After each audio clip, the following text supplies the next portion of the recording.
This is Mulligan Stew CKUA and the Mulligan Stew podcast. This is very cool, and I've decided I want to concentrate. Although I love the covers, I'm going to concentrate on your Canadian co-writes. I love the tunes, and I just want to support that. So sure, that's okay with you. So Colin, it's taken a while to actually hand us new music, and then get to talk to you because you were a little busy doing pandemic and survival and how did you handle it as a family? As well as you can. You know, this industry in particular got super whacked hard. Yeah, as you know. I mean, there's other industries that did, and it's funny how certain ones took off and other ones were just left in the dust. And it started out. Heather and I started this On the Couch series on YouTube, just to keep busy, keep my fingers working, because for 30 years there's not been ever that much time without guitars in my hands. I know. And some people are maybe the type of people that, go into their room and woodshed and do scales. I've never really done that because we always worked so much that it was kind of a work. It was just what you did. And you never really had to worry about where your chops. Oh, hold on. Sorry. Here. My dog wanted out. Okay. I just never, usually you'd at least to play the gig a week and a half ago, or 4 weeks ago, or 2 weeks ago, or yesterday. And now, almost 2 years. I mean, I think I played 3 or 4 shows, and other than the things we did at home here. So, the record, I've never taken this long for a record to come out. I've always had every 2 years, almost like clockwork. Yeah. This is 2.5, which was weird. But that's it. The byproduct of that was I didn't have a chance to do what I usually do in a given year where I'm working on a record, is fly to Nashville 2 or 3 times, go to Hamilton, visit Tom, go to Toronto, write with this person, go to LA. Usually in a given year and a half, I would have done that, 2 or 3, 4 writing trips at least. And I didn't have that luxury, as you can imagine. So, I had to kind of look through my old catalog, find some songs that I never quite got to in the time. So Raging River, I wrote with Colin Linden in 1993, probably, somewhere in there. And I wrote it when I lived in Lions Bay. The Raging River was, of course, the river that came rushing down. Yeah. Hell yeah. And it was a dream I had, that song. And Colin cut it, but I just never had a chance. And finally I thought, well, so that song is like that. There's a couple other songs that just won't leave this house. When I leave this house, it's just a rocker, it's just a little fun. I got to tell you, it was driving me crazy because I couldn't remember the song that it reminded me of, and it finally came to me. Sudden Stop, 1990, just came back to say goodbye, because it's that, I don't know what you call it in musical terms, it's that stop at the end. It's addictive when you just came back to say goodbye. And right. Now we've got other tracks. I'm loving that rock and roll tune. Oh, good. My co-producer, it was one of his favorites, and I liked it, but it's hard for me because I've had the song I've had it around since I wrote it with Tom Wilson. Yeah. And I wrote it right around the time we did Freedom. So this is like 94, something like that. I always dug it. A country cat named Adam Gregory cut it quite a few years ago. Young kid. And I don't know where he's at now. But Billy Ray Cyrus was on the video singing this song, which is hilarious to me. I mean, ironically hilarious. And boy, he's a survivor. He is, and he's a great guy. Yeah, is that right? Yeah. Oh, that's good. I'm reading. I'm tomorrow. I'm doing an interview. Tomorrow, I'm doing an interview with Miami Steve. Oh yeah, yeah. And he raves about Billy Ray, but it's interesting. You and he cross paths in many respects. about the arranging of songs, Uh, the way you, like, for example, you work with Craig and you fold his guitar and his thoughts into Open Road, for example. yeah, yeah. It's, yeah, you might be riffing it. You might be just making it up as you go and just trusting your instincts, but you're both thinking arranging, how you arrange a song, how you want us to hear it. Because once you lock it down, it's done, right? Yeah. You get to trust those instincts pretty much, right? Yeah, you do. And it was a little harder this time because my co-producer was in London, England. And technically that wasn't a problem. Nowadays with technology, he could take over my computer from London. Sure. So he would just take it over and I'd watch things flying around and nice. It was great. But the problem was he couldn't start working till 7, 8 at night. And then by the time we finished 3 hours later, it was midnight London time. Wow. So we just had to get in there when we could. And he was in an apartment in London with his girlfriend. So he had to have headphones. It was just, I'm used to having kind of not just full control, but nothing kind of goes by. Yeah. Nothing just like, oh, we'll leave it. I'm not like that. No.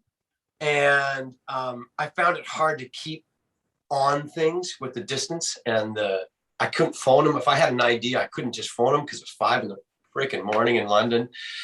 So the day-to-day things, like usually when we make records over the years, you do your bed tracks in a week or 2, or usually a week, usually sometimes 4 days.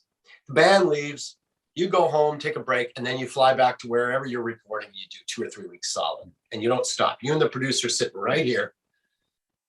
Well, we didn't have the luxury, so I'm setting up mics. I'm putting mics on cones.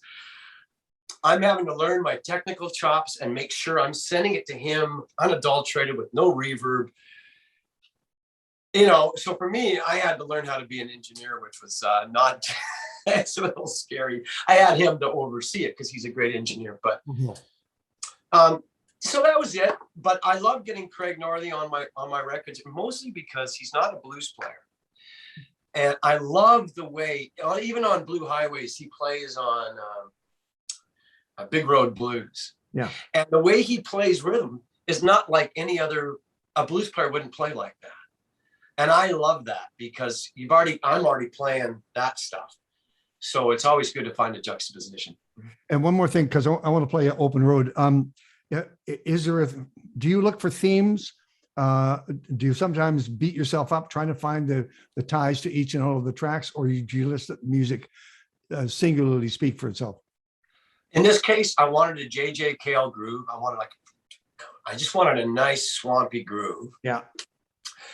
And I wanted to write just kind of a dreamlike sequence. I wanted to be, and obviously with everyone shut in, Open Road, being the calling card title wise, and trying to figure out how to set a mood. And that was really just trying to set a mood.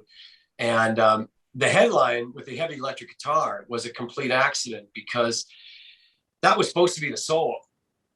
And then Dave cut it into a part without really, he sent it to me and I went, what?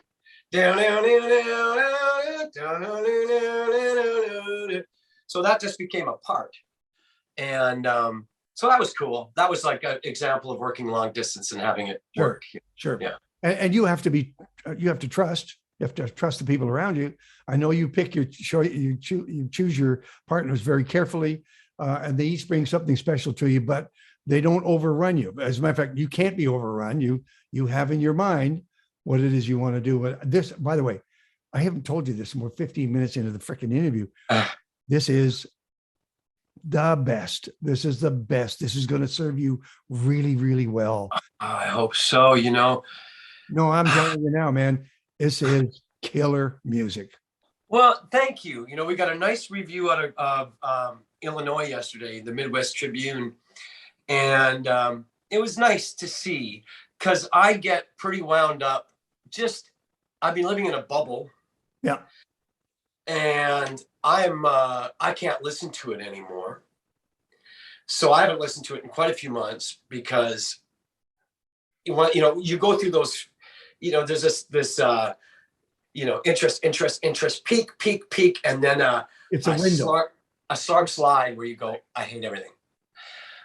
And it's a bizarre thing. I'm sure I'm not alone.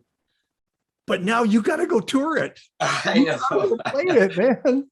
Hey man, I'm so excited. I started going over songs for I have a bunch of different tours coming up. I have an acoustic tour, which is a completely different animal than my electric shows. Well, it's not true. They cross over here and there. But and I started going over songs just with my family, my daughter and my wife last night, just kind of, should I do this? Should I do that? Yeah. And we just had a ball. And now I have a whole string of new stuff to bring in, which is always exciting. A set list is only as deep as you let it be, and you make it be, and that's up to you. And every time you go out for a tour, you take a little list and you go, I did that too much last time, out, and this is in and that is out. And I love that. And just having a 20th record out is just, it's so nice to have, like Down on the Bottom, for instance, for the rock show. Yeah. It's just great to have another fun, easy rocker like that, Who scraped it up? Where'd you find it? Well, that was Mazzaro's idea. Elvis Costello. It was on Basement Tapes, right? It was on Basement Tapes, yeah. And he just always loved the song. My management office worked that record because of Elvis Costello. Yeah. So I guess it was probably a little more on their minds, because I didn't really listen to that record when it came out, actually. I don't know if you did, but I didn't. I went back looking for specific tracks and specific players. Yeah. Yeah. And it's a very artfully done record, much more done in much more subtler than my version. But I guess it was Jim James, who wrote the lyrics, finished a Bob Dylan song that was already written. Yeah. That was the whole idea of the project. And, it's typical of Dylan's great minimalized, potent lyrics, it's so good. Just one more thing while we're there with Dylan. How surprised were all of us when that last album came out, Rough and Rowdy Ways? Goodbye, Jimmy Reed, the 16-minute single. Oh, she's so nuts. What the hell? And such a great way. I went to his art show in London 3 years ago. I just, art galleries are free in London. Yeah. And I was just walking around Claridge's area, and there was this gallery full of Dylan, just full of Dylan. His metal gates, he does iron, he welds, so he does iron gates, and all of his art. And oh my God, is he ever good? And it was like, they got, that man, oh my Lord, I mean, the creativity in that guy is insane. I'm looking at these tracks I wrote down, Colin. There's a Fire, you and Colin Linden again. One of the older tunes are newly written. Yeah, I wrote There's a Fire, pretty quickly after the George Floyd incident that kind of changed the world. And without being too verbose, I wanted to at least write something to convey it. So this is my elevator pitch. The Jesse O'Brien piano track on When I Leave This House killed me. I loved it. And I know there's not a lot of piano in your tunes, but if you ever hook up with a piano player, I'm in. I'm totally in. Well, I wish I would have given him a solo. I was listening. I gave it a listen yesterday, and I thought, oh man, I should have broke it down at the end and given him a pass. You got to stop listening. No, Colin, you got to stop listening, buddy. When I Leave This House, I love that. Raging River, I love that. Open Road just sets up the whole album. And I was looking at some tour dates here, and I see that you're coming by on the Rock.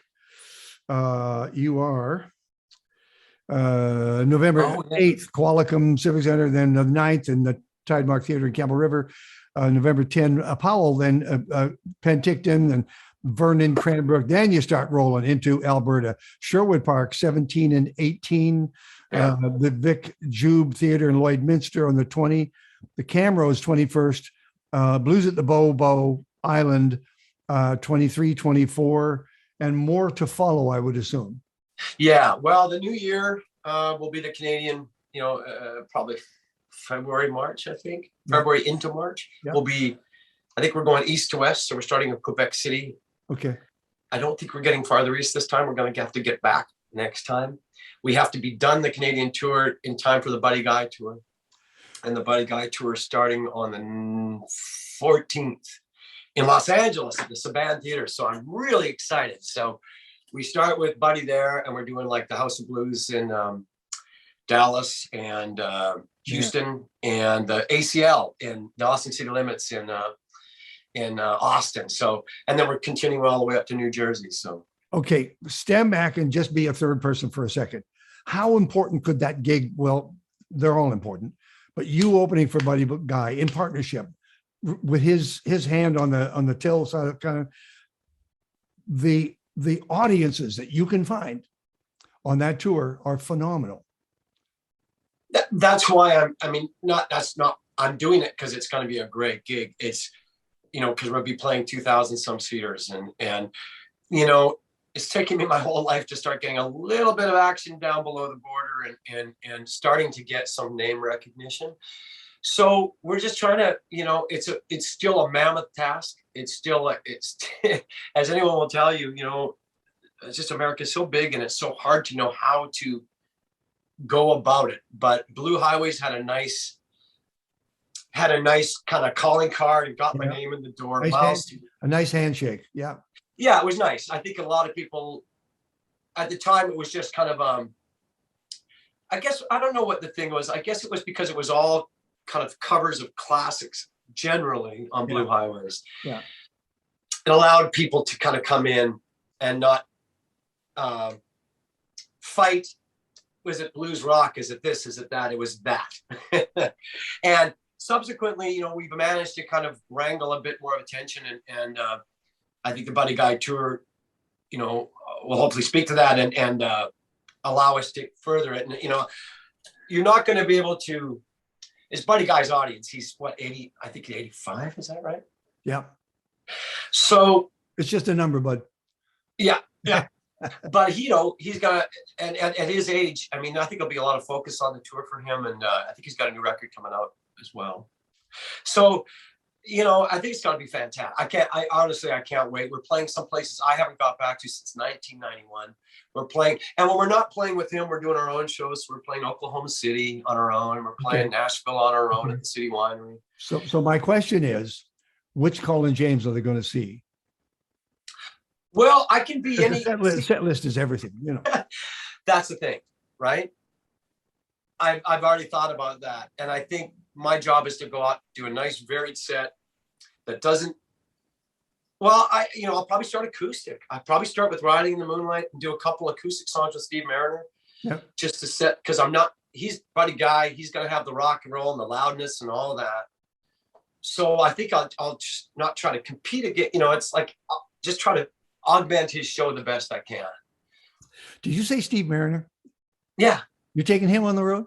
Well, he's on the road with me all the time now. Okay. I just because he kind of got busy being an engineer and a producer and his own solo album. Yeah, that's right. No, Steve, when I play in the States, Steve plays bass. And harp. And harp. Yeah. Because we have to condense the money. We have to make it work. So, and we have a new guy joining the band. So, Chris Cadell, my guitar player of many years now, 11 to 12 years, has gone off to play with Big Wreck. He's old friends with Ian Thornley and a big fan, and he's been kind of playing with me and Big Wreck over the last couple of years, in particular since Big Wreck lost one of their players to cancer. So, we have a new guy coming up from Austin, Texas, named Anders Drearup. Okay. Anders was a contestant on The Voice last year. He actually got on to the end of The Voice. Well, not on the end, but he got to sing a couple tunes or something, I think. But he's originally from Ottawa, and dig this, Steve Mariner and him went to high school together in Ottawa from years ago. Or if it wasn't high school, it was public school. And whatever it was a long time ago. But Anders seems like a great guy. I've only been able to talk to him on Zoom. And I talked to Gordy Johnson, and Gordy said he just did a writing session with a guy and said he's just unbelievable. He plays pedal steel, guitar, sings like a bird, plays mandolin, plays keyboards, as does Steve Mariner. So, it really opens up, I think we'll all take turns on bass occasionally. I will see, it's got to be a band that has to move around. Yeah. But I'm excited about that. And Anders is joining me next week for rehearsals with me and Steve Mariner, and that's our trio. Fantastic. I could spend more time in this. Going to run out of time in a second. Two things. I got to remember the second one. The first one is stand back and be a third person again, talking about Colin James as a performer, as an artist, as a singer, as a songwriter. Your place in music today, well earned, but where is it? Where do you land now? Who's your audience? Yeah. It's hard to say, right? Because, the blues world, has a lot of different, even inside, it seems a little monochromatic and it seems a little narrow, but there's actually people who like in that world, there's kind of people who like guitar forward, licks forward, endless solos. There's people who just want the song and a tasteful solo. There's all kinds of people like that, and I like just to kind of bring new energy to it but still be relatively true to the form. And, it's always been a hard line. It's a hard line to walk, like, because as soon as you do more contemporary material, you risk, first of all, blues rock often falls into kind of stereotypical tropes that I'm not particularly fond of. Yeah. So it's always that fight, because when I'm doing a Charles Brown or a Muddy Waters or a Willie Dixon song, I know what I'm in for. I know what the rules are. Yes, you can reinvent it and do it a different way, but I know the song is tried and true. When you bring contemporary music into it, sitting alongside those other songs, that's the struggle. That's what because that's the hard bit. But so, with Buddy Guy, I don't have to necessarily play some of the old hits that I have a real mixed feeling about that. I don't want to play a song that people want to hear. I mean, that's never something I set out to do. Yeah. And for years, I wouldn't play certain songs like Voodoo Thing. I've gotten a little better on my electric show of being a bit cooler about that. Just like, don't worry about it. Often I can bring that to it and it's okay. But down there's no reason to play 5 Long Years. I have nothing against 5 Long Years. I love that song for what it is to me and my life, but they don't need to hear that down there. So I don't have to play that. So I'm going to just try to think about tasteful set, that's it. I'll tell you what, I wish Stevie Ray were here to see this. I thought about that the other day because he never even heard the Little Big Band 1 record. No. He only heard my Sudden Stop record, and that was a little better than my first one as far as I was concerned, showing Stevie it. Yeah. And I know he would have just dug that Little Big Band stuff, and it just And I can remember the last time I interviewed him, he had always hid below the brim of the hat. And the last time I saw him, his face was up. You could see his eyes. He was clear. He had come through all of his demons. And I thought the whole world was sitting in front of him. Anyway. Well, and it was. And I often think, his love of Kenny Burrell, he loved Kenny Burrell. If you phone Stevie back then when he was with Jana, was to be his wife, he would leave his message machine had Kenny Burrell on it. I think it was Chitlin's Con Carne. Wow. By Kenny Burrell. And when I'd phone him, I was always so nervous. I always tried to be normal, but by the time I actually dialed his number, it didn't even sound like me anymore. I'd be like, just be yourself. Hello, Stevie Ray Vaughan. It was just like the worst. Anyway. Oh, man. Okay. The other thing I want to ask you about, because I've got this shopping list here. We are almost 100 years on the air at CKUA. And of course, Holger Peterson does the Blues Show in front of me for 46 or 47 years now. We are fundraising right now, and we need your voice, if you can, to talk to that audience province-wide and just ask them to support what is one of the great music stations anywhere. Well, absolutely. Well, you don't have to have any trouble doing that. I'm a bit of a radio buff. I bop from station to station all the time. And, the more you do it, the more you realize without it, all we'd hear is kind of at the risk of disparaging anything, typical commercial music. Yeah.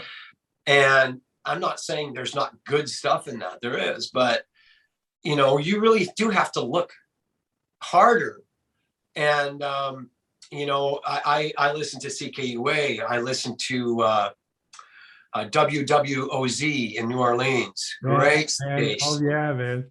Central Coast Public Radio in San Luis Obispo has a great programming, and all those stations, and we're so lucky up here. Down there, they have to do the drives constantly to keep the money coming in. But thank God for the States, they have public radio.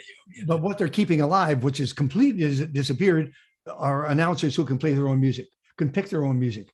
Trust that the people in the chair are trusted that they will bring the goods.